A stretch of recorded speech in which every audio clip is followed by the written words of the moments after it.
হাড়িভাঙ্গা খবরে আপনাদের সবাইকে জানাই স্বাগত। আপনারা দেখতে পাচ্ছেন যে প্রায় 1 মাস 56 দিন পরে রৌদ্র উঠেছে।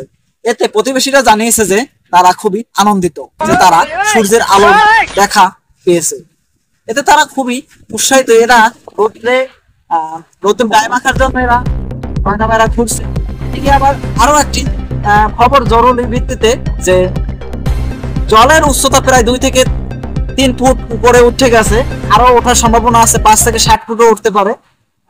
আপনারা দেখতে পাচ্ছেন যে এখানে জল এত পরিমাণে বেড়ে গেছে, এখানে মানুষদের সাইক্লোন সেন্টারে যাওয়ার জন্য তাদেরকে সতর্কবার্তা দেওয়া হয়েছে।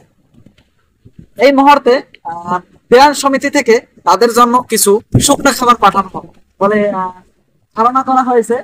দেখতে পাচ্ছেন যে রাস্তার কাছাকাছি, রাস্তার কাছাকাছি পরে রাস্তায় হয়তো জল উঠতে যাবে, তখন তাদের ঘর থেকে বের হওয়াই অনেকটা মুশকিল হয়ে আসতে হবে।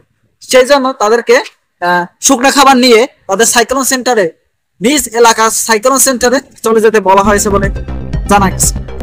এই ছিল আজকের খবর। সঙ্গেই থাকুন পরবর্তী খবর দেখার জন্য হাড়িভাঙ্গা নিউজ।